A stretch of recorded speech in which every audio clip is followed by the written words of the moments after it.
ассалому алайкум бинандагони гиромӣ, нашри ҷанбастаи барномаи иттилооти навидро мустақиман манзури шумо мегардонем. Дар студия Соро Холиқназарова. имрӯз раиси маҷлиси миллии маҷлиси олии ҷумҳурии тоҷикистон, раиси шаҳри Душанбе муҳтарам Рустами Эмомалӣ бо рафти корҳои сохтмонӣ дар роҳи мошингарди кӯчаи Қаҳоров ва ҷараёни корҳои сохтмонӣ дар театри миллии Тоҷикистон шинос шуданд. гузориш дар ин хусус. имрӯз раиси маҷлиси миллии маҷлиси олии ҷумҳурии Тоҷикистон, раиси шаҳри Душанбе муҳтарам Рустами Эмомалӣ аз ҷараёни корҳои азнавсозии кӯчаи Абдулаҳад Қаҳоров шинос шуданд. қобили зикр аст ки азнавсозии роҳ аз хиёбони Саъдии Шерозӣ то даромадгоҳи ноҳияи Рӯдакӣ дар асоси нақшаи генералии шаҳри Душанбе сурат гирифта барои ҳаракати воситаҳои нақлиёт, дучарха ва пиёдагардон мутобиқ ба талаботи байналмилалӣ шароит фароҳам оварда мешавад. дарозии роҳ 6.6 километрро ташкил дода аз ду самт барои воситаҳои нақлиёт 8 хати ҳаракат сохта мешавад. дар қисматҳои алоҳидаи роҳ ду хати алоҳидаи дигар барои нақлиёти ҷамъиятӣ низ пешбинӣ шудааст.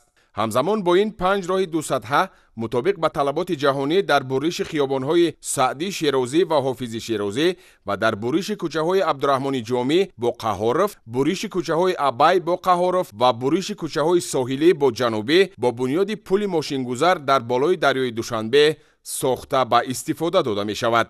азнавсозии кӯчаи Абдулаҳад Қаҳоров бо тарҳи меъмории муосир ҷиҳати иҷрои супориши роҳбари давлат барои ба шаҳри пешрафта табдил додани пойтахти мамлакат амалӣ мешавад. амалишавии чунин лоиҳа бо 5 роҳи дусатҳаву имкониятҳои васеъ барои ҳаракати нақлиёт, роҳи махсус барои нақлиёти ҷамъиятӣ, дучарха ва пиёдагардон дар шаҳри Душанбе бори аввал сурат мегирад. сохтмони роҳ аз хиёбони Саъдии Шерозӣ то даромадгоҳи ноҳияи Рӯдакӣ барои фароҳам овардани шароити мусоид ҷиҳати ҳаракати воситаҳои нақлиёт ва ба меъёрҳои байналмилалӣ мутобиқ гардонидани имконияти хизматрасонӣ дар соҳаи роҳу нақлиёт мусоидат мекунад. раиси шаҳри Душанбе муҳтарам Рустами Эмомалӣ ба масъулону сохтмончиён ҷиҳати босифати баланд ва дар арафаи ҷашни 35-солагии истиқлолияти давлатӣ ба итмом расонидани корҳои боқимонда дастур доданд.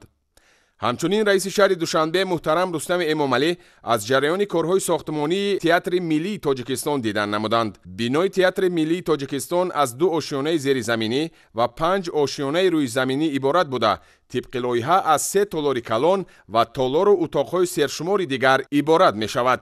толори асосии он дорои 2500 ҷои нишаст ва ду толори дигар, яке дорои 1200 ва дуюми 1000 ҷои нишаст буда, он ҳамчунин дорои ҷои нишасти оркестр, ду саҳнаи паҳлӯӣ, саҳнаи пушт, утоқҳои машқу тамрин ва дигар шароити зарурии сатҳи ҷаҳонӣ мебошад. лоиҳаи Театри миллии Тоҷикистон бо омӯзиши тарҳи беҳтарин театрҳои кишварҳои гуногуни ҷаҳон омода шуда ба тамоми стандартҳои муосир ҷавобгӯ мебошад. аснои шиносоӣ муҳтарам Рустами Эмомалӣ ба мутахассисон ҷиҳати дар сатҳу сифати баланд иҷро намудани корҳо дастуру супоришҳо дода зикр намуданд ки Театри миллии ҷумҳурии Тоҷикистон яке аз бузургтарин ва зеботарин иншооти соҳа дар кишвар хоҳад шуд. раиси шаҳри Душанбе муҳтарам Рустами Эмомалӣ ба масъулон дастур доданд ки ҷиҳати босифати баланд дар арафаи ҷашни 35-солагии истиқлолияти давлатӣ ба итмом расонидани иншооти мазкур тамоми имконотро сафарбар намоянд.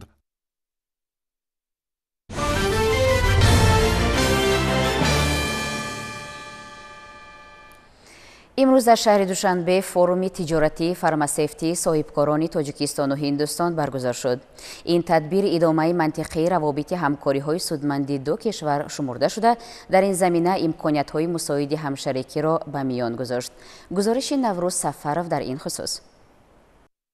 дар кори форум роҳбарияти вазорати тандурустӣ ва ҳифзи иҷтимоии аҳолии ҷумҳурии Тоҷикистон, сафири Ҳиндустон дар кишвари мо, намояндагони шӯрои дорусозони Ҳиндустон, соҳибкорону истеҳсолгарони ин бахш аз ҳарду ҷониб иштирок намуданд. тавре таъкид гардид ҷумҳурии Тоҷикистон яке аз шарикони муҳими Ҳиндустон дар соҳаи тандурустӣ ба ҳисоб рафта, то имрӯз гардиши молу маҳсулоти доругӣ 32%-ро ташкил медиҳад ки ин нишондод нисбат ба ҳамин давраи соли гузашта тамоюли болоравӣ дорад. бино ба иттилои масъулин, ҷумҳурии Тоҷикистон аз ҳисоби зиёд будани гиёҳҳои шифобахш имконияти васеъи истеҳсоли маҳсулоти доругиро доро мебошад ва дар ин самт тадқиқоту корҳои илмӣ идома дорад. ҳозирин баргузории форуми имрӯзаро дар рушди ҳамкориҳои мутақобилан судманд дар соҳаи дорусозӣ муҳим ва саривақтӣ арзёбӣ намуда ҷиҳати рушди он саҳми бахши хусусиро назаррас манидод карданд. ما 79 تا شرکت‌ها داریم که آنها برای اخراج کردن داروها به مملکت‌های دیگر از اون جمله دسته‌های واکسن و داروهای بیومتری و دیگر چیزها رو ما به مملکت‌های بیرون اخراج می‌کنیم و ما داروهای صفت اعلی استحصال می‌کنیم و اینا همش با نرخ‌های دسترس میباشند و ما می‌خواهیم که داروهای با صفت خوب و با نرخ دسترس به جمهوری تاجیکستان ارسال نماییم. من میناداری خودم رو به وزارت اقتصاد جمهوری تاجیکستان و دیگر شرکت و کارخانه‌هایی که ما رو دستگیری کردن میرسانم. ما نه فقط در اینجا رابطه فقط ارسال موادهای دارویی و دیگر چیزها را می‌بینیم. اینچنین ما می‌خواهیم که رابطه‌های دوستی بین دو مملکت‌ها رو در آینده پرزور و قوی گردانیم. قابل به ذکر است که جمهوری هندوستان در بازار واردات محصولات داروواری در تاجیکستان موقع خاصه دارد. وابسته به این در فورم تجارتی فرماسفتی تاجیکستان و هندوستان بیش از 70 شرکت و کارخانه‌های داروسازی این کشور اشتراک نموده میان صاحبکاران هر دو جانب توافقات مهمی همکاری به امضا رسید. فورم مذکور 2 روز ادامه کرده و واخوری صاحبکاران در بخش‌های علاهیده در نظر داشته شده است.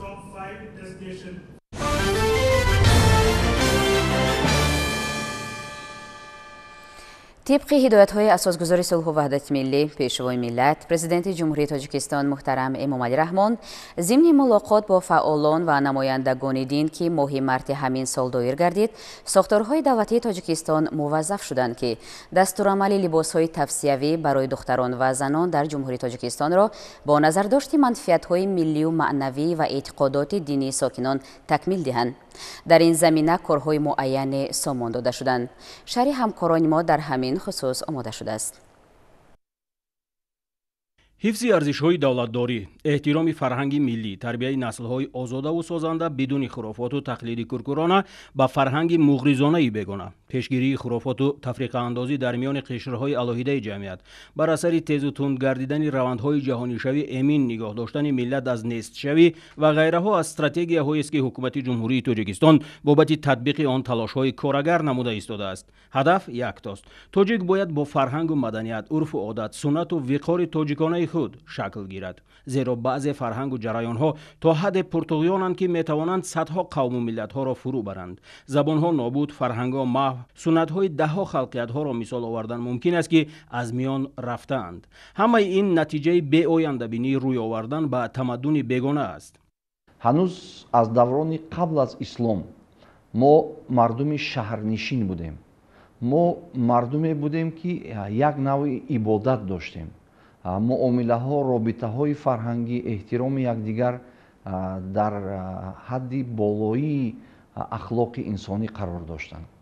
امروز از جانب رهبریت دولت خاصتا پیشوای معظم ملت پرزیدنت جمهوری تاجیکستان محترم امامعلی رحمان با این مسئله توجه جدی و توجه تازه ظاهر کرده شد و با دستور رهبر دولت که در ملاقات با فعالان جامعه و خادمان دین ارائه گردید با وزارت و اداره های دخلدار سپارش داده شد که برای زنان و بانوان طرح لباس ملی نمونوی آماده کرده شود که این لباس جوابگو به طلبات دین اسلام و خصوصا مذهب حنفی باشد.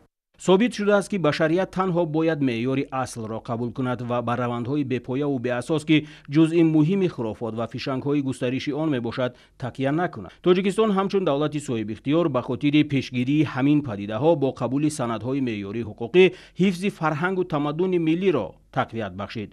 قانون جمهوری تاجیکستان درباره تنظیم جشن و مراسم در جمهوری تاجیکستان اشاره میکند که شهروندان و شخصان حقوقی جمهوری تاجیکستان عهده‌دارند رکن‌های فرهنگ ملی از جمله زبان دولتی و پوشیدن لباس‌های ملی را رعایت نمایند. واردات، فروش، ترغیب لباس‌های با فرهنگ ملی بیگانه، اینچنین در جای‌های جمعیتی پوشیدن چنین لباس‌ها منع میباشند. یعنی بندهای مثبت این سند ملی باید موشکافانه عملی شود و جنبه‌های خطرزایی که در همین حجت درج شده است قطعی و حتمی از آنها دوری جست.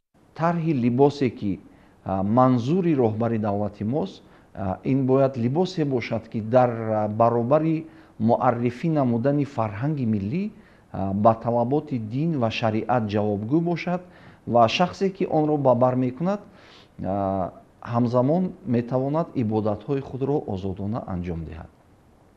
аснои омода намудани тарҳи либоси миллӣ хусусиятҳои минтақаҳои гуногуни ҷумҳурии тоҷикистон ба инобат гирифта шуданд.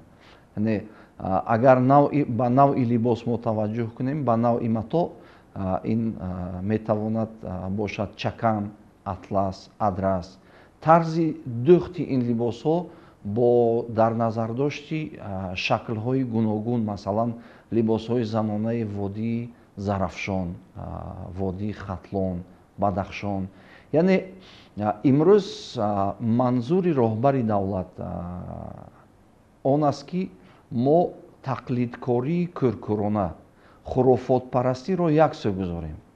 зеро мо миллате ҳастем ки барои дигарон аз қадимулайём намунаи ибрат будем ва ба бар кардани либосҳое ки хоси фарҳанги мо нестанд. маънои онро мо дарк намекунем ва мардуме ки аз кишварҳои арабӣ дидан карданд ва гумон мекунанд ки ҳатман либоси ба ном исломӣ бояд чунин бошад, ин ақидаи нодуруст аст. дар ҳама давру замонҳо тоҷикон ҳеҷ гоҳ пойбанди унсурҳои бегонаву бегонапарастӣ набуданд. тибқи таҳлили ҷомеашиносон ба раванди пуртазоди 2 солаи охир дар самти рӯй овардани баъзеҳо бахусус бонувони тоҷик ба фарҳанги бегона ва тақлиди бепоя ба тарзи либоспӯшии баъзе қавмҳо таъсири машинаҳои тарғиботии кишварҳои хориҷӣ ки муғризона амал мекунанд мебошад. тақлиди кӯркӯрона ё пайравӣ ба як амал агар дар он асоси динӣ мавҷуд набошад, дар истилоҳи шаръ хурофот номида мешавад. яъне хурофот ҳар он чизе ки дину шариат бар он амр накардааст ва дар асоси тахаюлот ё бофтаҳои мардумӣ ба вуҷуд омадааст, ин хурофот аст. вобаста ба анво шакл ва матоъҳои ки бо он либосҳо барои занон омода мешавад дар минтақаҳои гуногуни ҷаҳон. пас пайравӣ кардани кӯркӯрона ба чунин шаклгирӣ, ба чунин муносибат ба пӯшиши занон, ин худ хурофот аст. либос ва либоспӯшӣ ҷузъи фарҳанги ҳар як миллат буда шаҳрвандон онро бо мақсади ҳифзу ҳимояи бадан аз таъсири манфии муҳити атроф, инчунин ба хотири зебоипарастӣ ва муаррифии намуди зоҳирии хеш ба бар мекунанд. либос таъссуроту ҷаҳонбинии одамонро низ муайян намуда мақому манзалати иҷтимоии ӯро равшан мегардонад.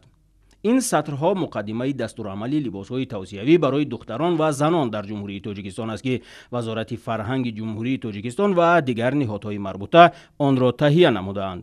вобаста ба дастуру супоришҳо ва суханрониҳои дастури раҳнамои пешвои муаззами миллат, вазорати фарҳанги ҷумҳурии тоҷикистон ҳам ду гурӯҳи кори аз ҳисоби яке аз ҳисоби олимони соҳа, дигар аз ҳисоби тарроҳон, коршиносон ва рассомон таъсис дод ва қаблан бояд қайд кард ки соли 2018 вазорати фарҳанги ҷумҳуристон дастурамали либосҳои тавсиявӣ барои занону бонувон дар ҷумҳурии тоҷикистонро бароварда буд ва он як хеле дастурамали хубе буд ва дар заминаи ҳамон дастурамал дар такя ба манобеи таърихӣ, дастури супоришҳои пешвои муаззами миллат, дар ҳамон хулосаҳои коршиносон ва сабти нав, ин дастурамал мукаммал гардид ва аллакай таҳия гардид, баъд аз мувофиқа ба чоп супорида мешавад ки дар ин ҷо анамон аз синни соли ки 6 сола 7 сола ба синни сол вобаста то синни соли 70-80 сола ба инобат гирифта шудааст ки дар чорабиниҳои расмӣ чӣ бошанд, дар чорабиниҳои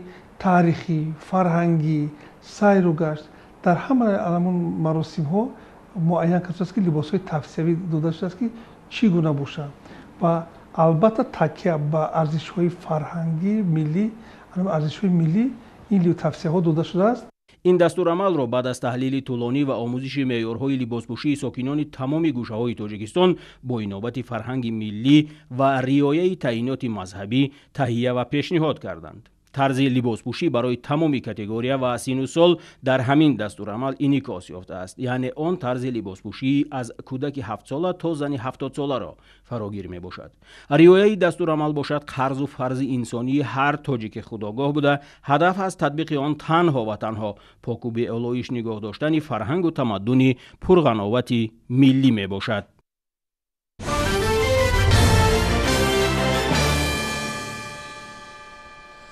از طرف کارمندان کمیته دولتی امنیت ملی تاجیکستان در نتیجه عملی ساختن تدبیرهای اپراتیوی در حدود شهر دوشنبه از گردش غیرقانونی مقدار معینی مواد مخدر و یراق و اسلحه مصادره کرده شد. حالا توجه کنید به شرح همکسبان ما در همین خصوص. ҷиноятҳои муташаккили алоқаманд ба қочоқу муомилоти ғайриқонунии маводи мухаддир ва силоҳи оташфишон ба амнияти шахс, давлат, ҷомеа, генофонди миллӣ ва рушди иқтисодиёти ҳар як кишвар хатари ҷиддӣ эҷод менамояд. мавриди зикр аст ки дар ҷаҳони муосир ба иллати истеъмоли маводи нашадор ва бемории нашамандӣ шумораи зиёди шаҳрвандон, махсусан ҷавонон ба ҳалокат мерасанд. дар ҷараёни фаъолияти гусурда ва босамари кормандони сохторҳои қудратии ҷумҳурии тоҷикистон аз ҷумла кумитаи давлатии амнияти миллӣ ҳар сол аз муомилоти ғайриқонунӣ ҳазорҳо килограмм маводи нашовар мусодира ва барои пешгирии паҳншавии минбаъдаи он ба ҳудуди давлатҳои осиёи марказӣ, федератсияи Россия ва Иттиҳодии Аврупо садди устувор гузошта мешавад.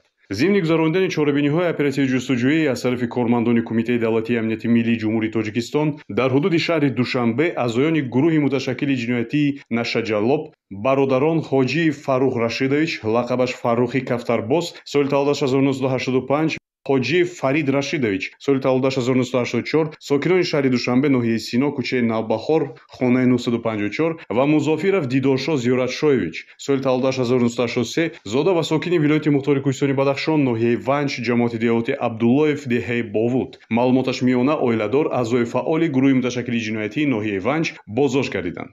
дар ҳафти чорабиниҳои тафтишотӣ муайян карда шуд ки номбурдагон аз соли 2005 инҷониб бо қочоқбарони Афғонистон шарики ҷиноятӣ буда дар ҳудуди ҷумҳурии Тоҷикистон, Узбекистон, Қазоқистон ва Федератсияи Россия ба муомилоти ғайриқонунии маводи мухаддир даст доштанд. Раҳимов Ҷаҳонгир ба ҳамроҳи амакаш ашур оварда маводи гашиш героин, афион оварда ки гир бошида кур нестад. Ба ман чида гирифтам, ждат кардам, бо звонок ждат кардам, гирифтам, ҳамаша ҷамъ кардам, паряда кардам, бурдам дар банон парлон гуфтани одам бурдам, охир додам шад ҳамон.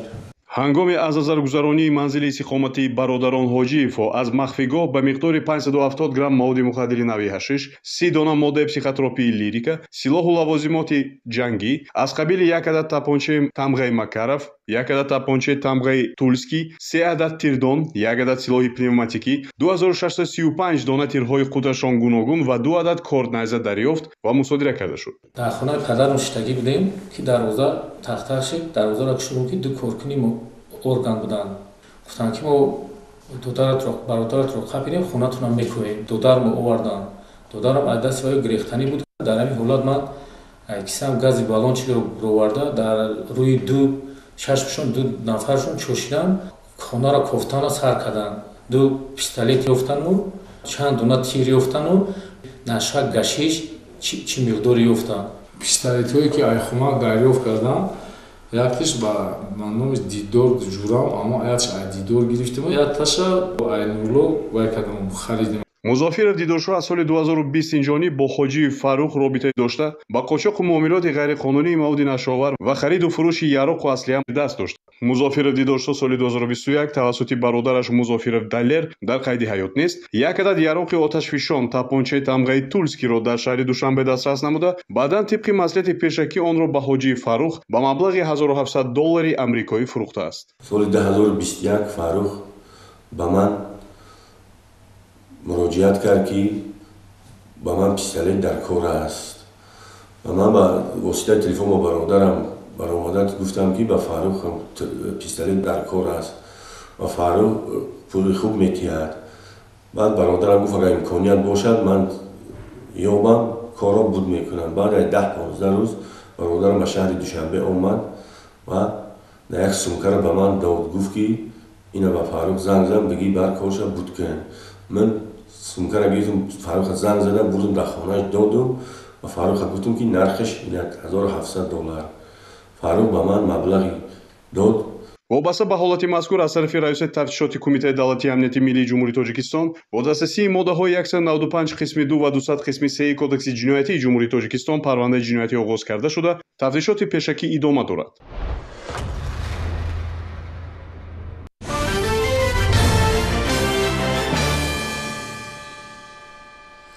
дар асоси дастуру супоришҳои президенти ҷумҳурии тоҷикистон муҳтарам эмомалӣ раҳмон бо мақсади дар сатҳи баланд таҷлил намудани ҷашни таърихии 35-солагии истиқлолияти давлатии ҷумҳурии тоҷикистон дар ҳудуди шаҳри ҳисор корҳои ободонию созандагӣ вусъати тоза касб кардааст. ҳамкорамон Бахтиёр Қодирзода аз ҷараёни корҳои созандагиву ободонӣ дар ҷамоатҳои деҳоти шаҳри ҳисор гузориш омода намудааст. таваҷҷӯҳ кунед. ҷиҳати таҷлили сазовори ҷашни 35-солагии истиқлоли давлатӣ мунфаршкунии роҳҳои аҳамияти ҷумҳуриявӣ ва маҳаллӣ дошта дар шаҳри ҳисор бо маром идома дорад. аз ҷумла бо дастгирии мақомоти иҷроияи ҳокимияти давлатӣ ва бо саҳмгузории сокинони ватандӯсти деҳаҳои Ниёгон, Хоҷа Сидиқ, Манзар ва Турдибобои ҷамоати деҳоти Дурбат роҳҳои деҳаҳо бо сифати баланд мунфарш гардида истодааст. таъмири роҳҳои мазкур аз ҷониби муассисаи давлатии нигоҳдории роҳҳои автомобилгарди шаҳри ҳисор бо истифода аз техникаҳои муосири соҳавӣ анҷом дода шуда зиёда аз 4,5 километр масофаро дар бар мегирад ва барои амалӣ намудани ин мақсади наҷиб хароҷоти зиёда аз 1 миллион 800 ҳазор сомонӣ маблағ дар назар дошта шудааст.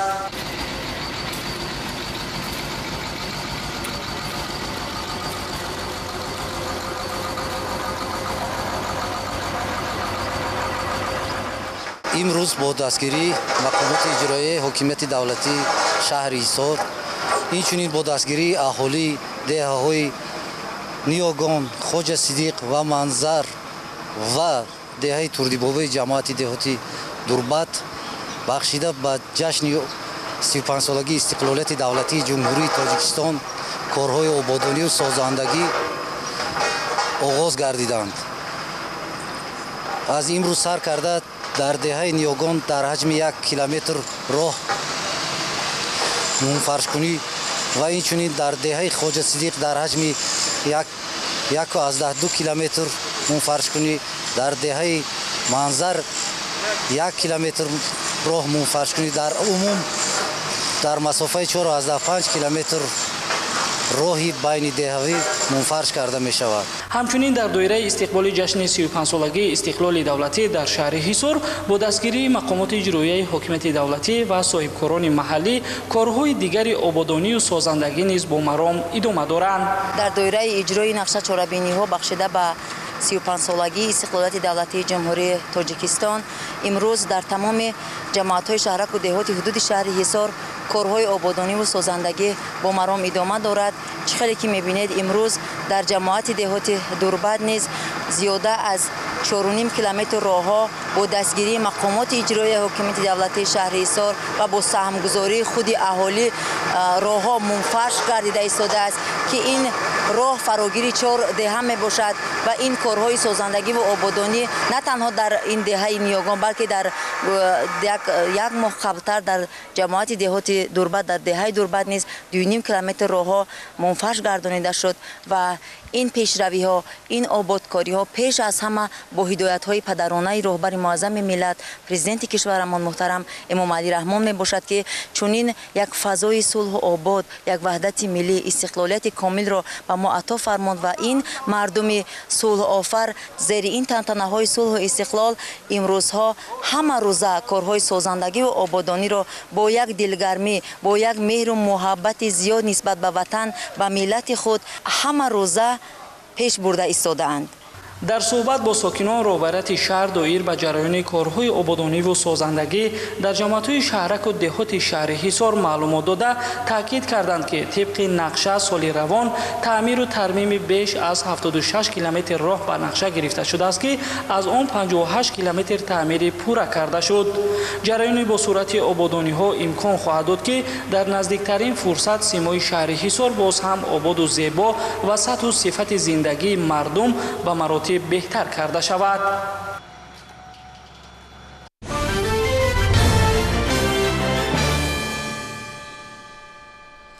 рушди соҳаи моҳидорӣ талаботи замон буда ба бюджети мамлакат ва хоҷагидорон даромади зиёд ворид месозад. имрӯзҳо дар минтақаҳои муносиби кишвар ин соҳа рӯ ба рушд дорад. моҳиҳои истеҳсоли ватанӣ серхарид доранд. ба монанди гулмоҳӣ ки аз гӯшти он навъҳои гуногуни хӯрокҳои хуштамми парҳезӣ омода карда мешавад. ҷиҳати қонеъ гардонидан талаботи аҳолӣ бо ин навъи маҳсулот дар мамлакат ошхонаву тарабхонаҳои махсус амал мекунанд ки хӯрокҳои мухталиф аз ин намуди моҳиро омода намуда пешниҳоди мардум мегардонанд. ҳамкорнамон муҳаммадризо шарифзода ва толибҷон сайфов аз шаҳри бохтар доир ба ин мавзӯъ дар гузориши худ маълумоти бештар медиҳанд. бо дастгирии ҳукумати ҷумҳурии тоҷикистон то ба имрӯз шумораи хоҷагиҳои моҳипарварӣ афзун гардида, дастрасӣ ба ин намуди гӯшти парҳезӣ низ рӯ ба зиёдшавӣ дорад. дар ин раванд хоҷагиҳои моҳипарварӣ ҳам шуморашон бештар гашта, самти фаъолияти аксарияшон маҳз ба парвариши гулмоҳӣ равона гардидааст. зеро гӯшти гулмоҳӣ нисбат ба дигар намуди моҳиҳо лазизтар буда, дар бозору дӯконҳои маҳаллӣ арзиши 1 килограмми он ба 50 сомонӣ мерасад. дар асоси дастуру супоришҳои роҳбарияти олии мамлакат барои парвариши гулмоҳӣ ва ба роҳ мондани таомҳои махсус дар ошхонаву тарабхонаҳои кишвар ҷиҳати боз ҳам ҷалб намудани сайёҳони дохиливу хориҷӣ, муаррифии молу маҳсулоти баландсифати ватанӣ дар шаҳри Бохтар чораҳои муассир андешида шуда, аллакай ошхонаи махсуси гӯшт ва моҳӣ 1 сол инҷониб таъсис ёфтааст, ки дар он таомҳо бо гӯшти гулмоҳӣ, ки бештар бо номи форел машҳур аст, омодаву пешниҳод карда мешавад. таомҳои мо аз гӯшти моҳиҳои форел, беламур, сазан, карп омода мешавад. ба тарабхонаи мо на танҳо меҳмонон аз дохили кишвар, сайёҳоне ки ба шаҳри Бохтар меоянд,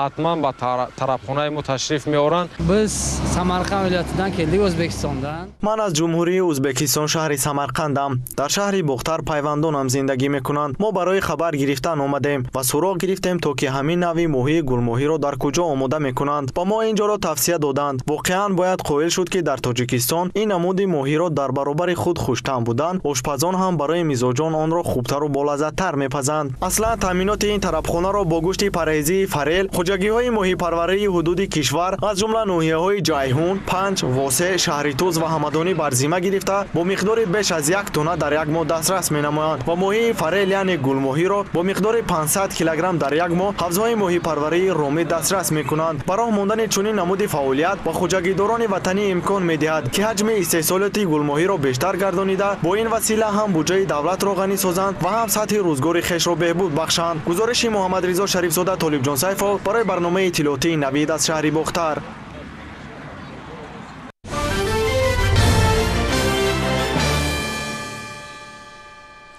федератсияи футболи тоҷикистон ва ширкати мухобиротии Мегафон Тоҷикистон созишномаи ҳамкорӣ барои солҳои 2024-2025-ро ба имзо расониданд. акнун дар доираи ин шартнома моҳи августи соли равон нахустин чорабинии ҷашнвораи футболи Мегафон дар варзишгоҳи марказии ҷумҳуриявии шаҳри Душанбе баргузор мешавад. ҳамкорнамон мавзӯъро идома медиҳанд. федератсияи футболи тоҷикистон ва аввалин оператори имкониятҳои нави рақамӣ ширкати телекоммуникатсионии Мегафон Тоҷикистон нақша доранд, ки лоиҳаҳои муштаракро роҳандозӣ намуда дар оммавигардонии варзиш миёни ҷавонон саҳм гузоранд. дар доираи ин тасмимҳо ҷонибҳо созишномаеро ба имзо расониданд. дар маросим намояндагони ҳарду ҷониб аз густариши ҳамкориҳо изҳори хушҳолӣ намуда зикр доштанд, ки ин ҳамкориҳо барои ташкили бештари чорабиниҳои варзишӣ ва таъмини сатҳи баланди онҳо мусоидат хоҳад кард. ҳамин гуна котиби генералии федератсияи футболи Тоҷикистон Фурқат Аҳмадҷонов ва директори идораи минтақавии оид ба Душанбе ва ноҳияҳои тобеи ҷумҳурии Мегафон Тоҷикистон Далер Наимов созишномаи ҳамкорӣ барои солҳои 2024-2025-ро ба имзо расониданд.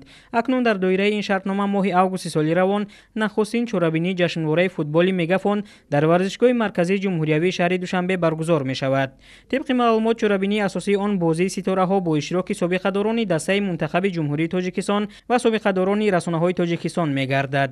фестивал барои мухлисони ҳама синну сол рӯйдоди ҷолиб хоҳад буд. боварии комил дорам шартномае ки мо имрӯз имзо кардем, дар чорчӯбаи ин шартнома якчанд лоиҳаҳо якчанд нақшаҳо ҳаст, ки на фақат дар шаҳри Душанбе ва дар тамоми ҷумҳурии Тоҷикистон амалӣ карда мешавад. мо бо Мегафон нақша дорем дар моҳи август як фестивал гузаронем, ҳам байни шариконамон, ҳам байни кӯдакону наврасон, ки ва аз фестивал ки сар кардем, баъд оянда дигар мусобиқаҳо, дигар лоиҳаҳоро анъана мекунем. мақсади асосӣ ба имзо расониндани ин ҳамкории мо, ин ҳамоҳангсозии мо дар он мебошад ки ҳамкорӣ кардан барои рушди футболи тоҷик, барои беҳбуд намудани гузарондани лоиҳаҳои якҷоя байни ширкати Мегафон Тоҷикистон ва Федератсияи футболи ҷумҳурии Тоҷикистон мебошад ва инчунин боз ҳам баланд бардоштани лоиҳаҳое ки мақсади асосии онҳо ҷалб намудани шаҳрвандони мо мебошанд равона карда шудааст.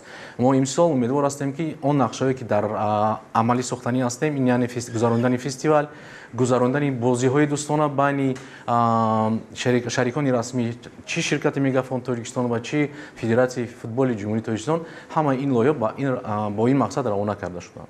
бояд гуфт ки дар банди алоҳидаи ин созишнома омадааст ки ширкати Мегафон Тоҷикистон ба ҳайси шарики расмии Федератсияи футболи Тоҷикистон дар кӯмак ба тими миллии ҷумҳурии Тоҷикистон мусоидат хоҳад кард.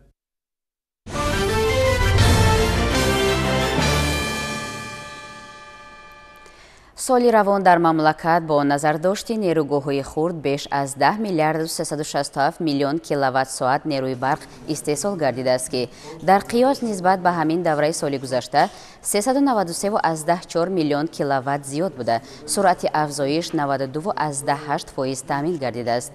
дар ин хусус вазири энергетика ва захираҳои оби ҷумҳурии Тоҷикистон Далер Ҷума имрӯз зимни натиҷагирӣ аз фаъолияти Вазорати энергетика ва захираҳои оби мамлакат дар нишасти матбуотӣ ба хабарнигорон иттилоъ дод. тазаккур дода шуд ки дар ин давра вазорат вобаста ба масъалаҳои рушд ва таҷдиди соҳаи энергетика ва ташаббусҳои глобалии президенти ҷумҳурии Тоҷикистон муҳтарам Эмомалӣ Раҳмон дар соҳаи об ва ҳифзи перияхоки панҷумин ибтикори ҷаҳонии Тоҷикистон оид ба масъалаҳои об ва иқлим дар миқёси сайёра мебошад, тадбирҳои судманд андешид ки татбиқи онҳо имрӯзҳо идома дорад. ҳамчунин зимни нишасти матбуотӣ хабар дода шуд ки дар давраи ҳисоботӣ дар доираи 11 лоиҳаи давлатии сармоягузории соҳаи энергетика корҳо ба роҳ монда шуда, дар доираи онҳо 1 миллиард 431 миллион доллари амрикоӣ маблағ ҷалб карда шудааст. дар нимсолаи аввали соли равон дар ноҳияи Исмоили Сомонӣ ҳаҷми истеҳсоли маҳсулоти саноатӣ ба 493,8 миллион сомонӣ баробар гардидааст ки нисбат ба ҳамин давраи соли 2023 ба маблағи 176,1 миллион сомонӣ зиёд буда, 1,6 баробарро ташкил медиҳад. ҳамзамон аз 104 корхонаи саноатӣ ба қайд гирифта шуда дар ноҳия 57 адад ҳаҷми истеҳсолотро зиёд намуданд.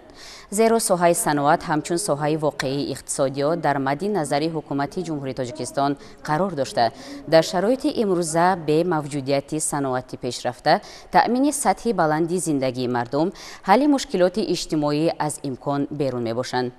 ин нуктаро роҳбарияти мақомоти иҷроияи ҳокимияти давлатии ноҳияи Исмоили Сомонӣ зимни нишасти хабарӣ таъкид доштанд.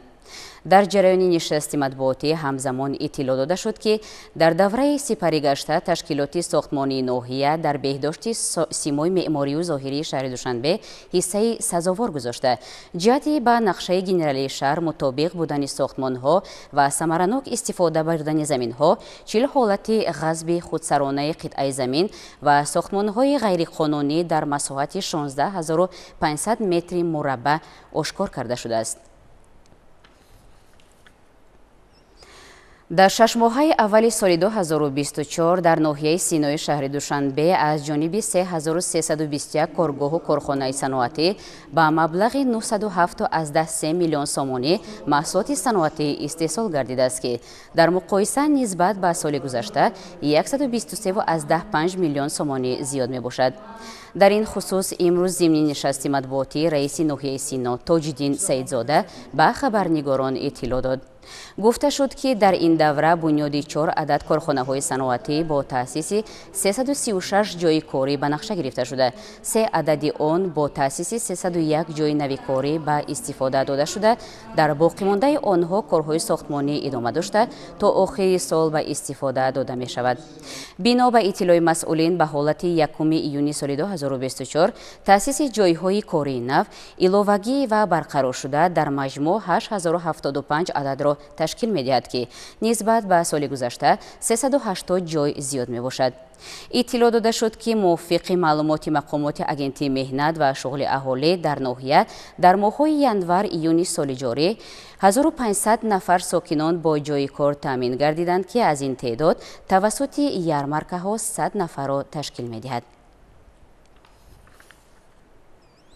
سال روان در دایره اجرای چاره‌بینی‌های برنامه دولتی آموزش و حفظ پیریه‌های جمهوری تاجیکستان برای سال‌های 2010-2003 جهت معین نمودن ذخیره برف مشاهده‌های ایروویزوالی در حوزه دریاهای قزلسو، یاخسو، آب خنگاب، سرخاب، کمراب و منطقه کناسک حوزه دریای کوفرنیهان گذرانیده شد. طور معاون رئیس کمیته حفظ محیط زیست نزد حکومت جمهوری تاجیکستان لایق رحمانزاده ضمن نشست مطبوعاتی ابراز داشت نتیجه مشاهده‌های ایروویزوالی نشان داد که سرحد قبط برفپوش 1950-2700 متر از سطح بحر را تشکیل داده. ذخیره برف در حوزه‌های دریاهای قزلسو، یاخسو، آب خنگاب، سرخاب، کمراب و کوفرنیهان منطقه کناسک 82% معیار بسیار ساله را تشکیل می‌دهد که نسبت به همین دوره سال گذشته 16% کم می‌باشد. اینچنین در این دوره متخصصان اگنتی آب و هواشناسی کمیته حفظ محیط زیست نزد حکومت جمهوری تاجیکستان در منطقه‌های میخوره، هوشیاری و تکابی ناحیه ورزاب، حوزه دریاهای سرطاق ناحیه عینی، کمراب ناحیه رشت، یاخسوی ناحیه مؤمن‌آباد، آب خنگاب ناحیه سنگوار، ونجاب و غوندی بدخشان کارهای برفچین‌کنی را با اصول پیاده‌گردی به انجام رسانیدند که از روی آن حسابات‌ها و ورقه‌های ذخیره برف آماده گردیدند.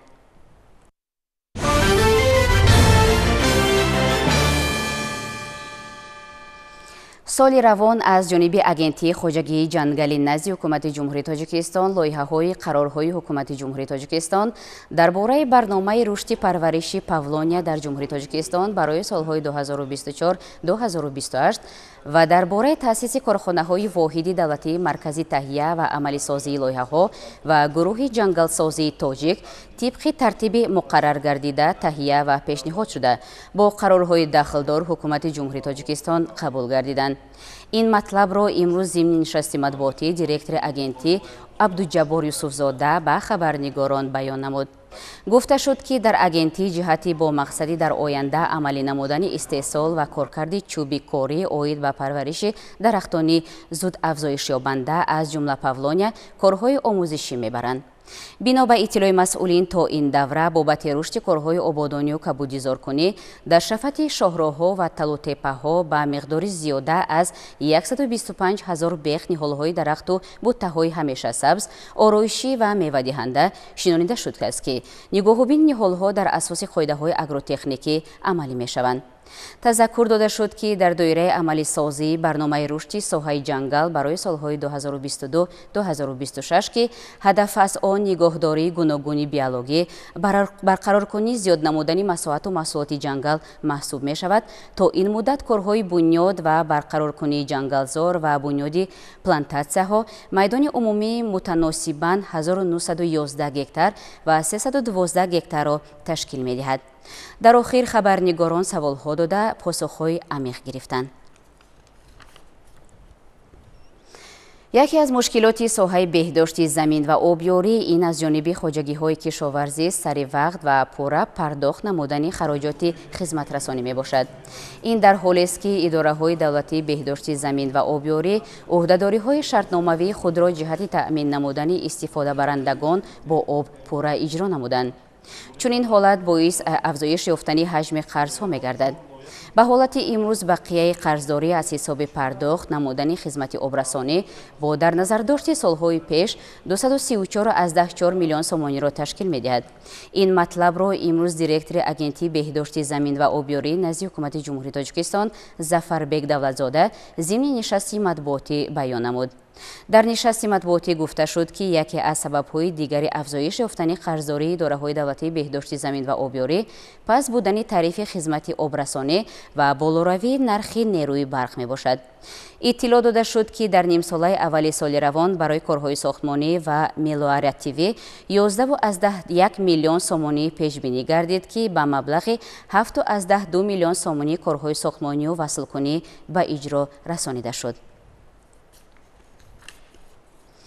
در برابر دیگر تشکیلات و مؤسسه‌ها و وزارت و اداره‌ها امروز همچنین در دانشگاه دولتی تجارتی تاجیکستان نیز نشست خبری برگزار شد. طور تاکید گردید این مؤسسه عالی کسبی یکی از اولین دانشگاه‌ها در جمهوری میباشد که دستپروران و آموزگارانش در خارج مملکت از جمله در پولش، اسپانیا، ایتالیا، پرتغالیا و افسریا رساله دکتر PhD را حمایت نموده حالا در دانشگاه و دیگر ساختارهای مملکت فعالیت دارند. با اطلاع رکتر دانشگاه خیرالله نظرزاده، تشکل اعتبار و گسترش همکاری بین المللی دانشگاه دولتی تجارتی تاجیکستان یکی از سمت‌های مهم رشد به حساب رفته برای وارد شدن به فضای یگانه تحصیلاتی بین المللی زمینه می‌گذارد. شروع از ماه ینور تا آخر ماه سال روان با مقصد تقویت بخشیدن همکاری سودمند دو جانبه با مؤسسه‌های تحصیلات عالی کسبی خارجی مملکت 12 نفر آموزگاران و پروفسوران دانشگاه برای تبادل تجربه و اشتراک در برنامه‌های گوناگون علمی تحقیقاتی سفرهای کاری انجام دادند. ذکر گردید که در سال 2024 دانشگاه همکاری و تبادل اکادمی را در شکل حضوری و مجازی با دانشگاه‌های کادیز اسپانیا، کمینگی کره جنوبی، اورادوی رومانیا، قرغنده، علامه منیجمنت جمهوری قزاقستان، ایروخایخان شهری شنیان جمهوری مردمی چین و غیرها براه مانده است. ضمن برگزاری نشست مطبوعاتی راجع به نتیجه های فعالیت در نیم ساله اول سال روان، رکتر دانشگاه اگراری تاجیکستان به نام شیرین شاه تیمور عثمان محمدیارزاده در حضور خبرنگاران گفت که ریاست دانشگاه به صفت آماده سازی متخصصان ساحه کشاورزی دقت همه‌جانبه داده برای وارد گردیدن به فضای یگانه تحصیلات و جاری نمودن معیارهای بین المللی تحصیلات تمام امکانیت‌های خود را استفاده می‌نمایند. تذکر داده شد که در این دوره در 10 فاکولتت دانشگاه 5241 دانشجو از روی 53 اختصاص به تحصیل روزانه فرا گرفته شدند. در ادامه نشست مطبوعاتی ذکر گردید که جهت استفاده ثمره بخش آموزگاران و عنوانجویان و با صفت گذاشتن مشغولیت‌های نظریوی و عملی در دانشگاه 13 بنای تعلیمی، 51 کاتدرا، 220 صنفخانه، 72 آزمایشگاه تعلیمی و علمی، 15 آزمایشگاه علمی تعلیمی، انستیتوت علمی تحقیقاتی بیوتکنولوژی، 12 مرکز کامپیوتری، مرکز آموزش زبان‌های خارجی، مرکز تکمیل اختصاص کارمندان کمپلکس اگروصنعتی و 2 خواجگی تعلیمی تجربوی عملی می‌کنند.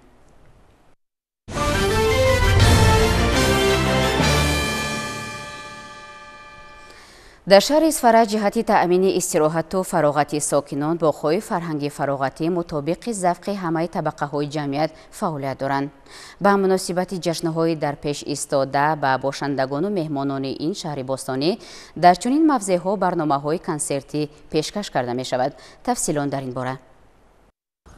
سالهای آخر با شرافت و برکت صلح و وحدت و تینجو و امانی و سازندگی بنیادکاری ها بهر مهنت و استراحت اهل جامعه کارهای نظررس به اجرا رسیده ایستاده است. از جمله در شهر اسفره باغ استراحتی و فرهنگی جهانی نو موجود است و فعالیت دارد که 10 سال مقدم با ابتکار اساسگذار صلح و وحدت ملی پیشوای ملت پرزیدنت جمهوری تاجیکستان محترم امامعلی رحمان افتتاح یافته است. در اینجا خرد و بزرگ حتی ساکنان شهر و ناحیه‌های گرد و اطراف لحظه‌های فراغتی خود را خوش می‌گذرانند. به اختیار کودکان واسطه‌های سرشمار دلخوشی و نقطه‌های فروش یخماس و نوشاکی‌های تشنگی شکن خدمتگزاری می‌نماید و برای نفرانی برکمال تماشای وقتخوشی فرزندان کوچک و صحبت‌های دلنشین در هوای تازه و غریبی فواره و گلزارها راحتی ناتکرار می‌بخشد. با ابتکار راهبر باغ و مقامات اجرایی شهر اسفره هر هفته یک بار شامگاهان به طور رایگان هنرنمایی صنعتکاران دایر کرده می‌شود. لازم به ذکر است که این سلسله کنسرت ها از ماه می آغاز شدند و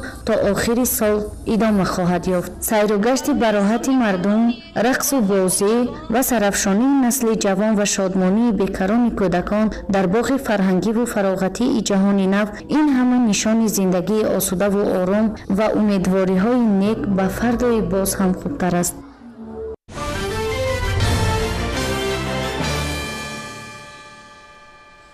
جهت اجرای فرمان پرزیدنت جمهوری تاجیکستان اوید به زبان آموزی خدمتیان دولتی و بلند برداشتن سویه زباندانی آنها در وزارت و اداره و تشکیلات و کارخانه ها کورس‌های آموزشی زبان‌های خارجی براه مانده شده است. در مقامات اجرایی حکومت دولتی شهر کولوب نیز برای زبان آموزی کارمندان متخصصان جلب گردیده زبان‌های روسی و انگلیسی را می‌آموزانند. با مقصد آموزش زبان‌های خارجی و بلند برداشتن سویه زباندانی خدمتیان دولتی، رهبریت مقامات اجرایی حکومت دولتی شهر کولوب با جلب متخصصان کورس‌های آموزش زبان‌های روسی و انگلیسی را در بینای مقامات براه مانده است. به این کورس‌های آموزشی همه کارمندان دستگاه رئیس شهر کولوب و دیگر خدمتیان دولتی جلب کرده شدند. با مقصد اجرای فرمان پرزیدنت جمهوری تاجیکستان از 18 مارت سال 2024 تحت رقم 759 درباره آموزش زبان‌های خارجی و بلند برداشتن سطح زباندانی خدمتیان دولتی مقامات اجرایی حکومت دولتی شهر کولوب امروزها در مقامات اجرایی حکومت دولتی شهر کولوب آموزش زبان‌های خارجی این هم باشه زبان روسی و انگلیسی براه مانده شده است که متخصصان از حساب آموزگاران دانشگاه دولتی کولوب به نام ابوعبدالله رودکی جلب گردیدند که آموزش در یک هفته 4 ساعت یعنی 2 ساعت از فن زبان روسی و 2 ساعت از فن زبان انگلیسی براه مانده می شود و ما امروز البته این اقدام پیشگرفته اساسگذار صلح ملی پیشوای ملت پرزیدنت جمهوری تاجیکستان محترم امامعلی رحمان را دستگیری می نماییم و کوشش می نماییم که در مهلت‌های مقرر گردیده جهت از خود نمودن زبان‌های خارجی یعنی زبان روسی و انگلیسی چاره‌اندیشی نماییم. مشغولیت‌ها از روی برنامه تعلیمی گذرانیده می‌شوند و دوام این مشغولیت متخصصان بیشتر سوال و جواب نموده درس‌های گذشته را نیز تکرار می‌پرسند. این اصول برای آسان‌تر از خود نمودن زبان‌های خارجی مساعدت می‌کند می‌گویند متخصصان ساحه. در مشغولیت‌ها شماره زبان آموزان محدود نیست و دیگر خواهشمندان هم می‌توانند اشتراک نمایند. کورس آموزشی از حساب خدمتیان دولتی مقامات اجرایی حکومت دولتی شهر کولوب در عموم 42 نفر خدمتیان دولتی این هم باشد از رهبریت شهر سرکرده معاونان رئیس شهر، معاون یکم، رهبر دستگاه، مدیران شعبه و بخش‌های دستگاه رئیس شهر و با اداره ساختاری مقامات اجرایی حکومت دولتی شهر کولوب سرکرده از متخصص تا سرمتخصص و آموزش فرا گرفته ایستاده‌اند. با اطلاع رهبریت شهر کولوب زبان آموزی کارمندان مقامات و دیگر خدمتیان دولتی با این انجام نمی‌یابد و در آینده نیز چنین کورس‌ها برای بهتر نمودن سویه زباندانی کارمندان ادامه داده می‌شوند. شیرین جان سفرزاده، سیف‌الدین اسماعیلوف از شهر کولوب برای برنامه نوید.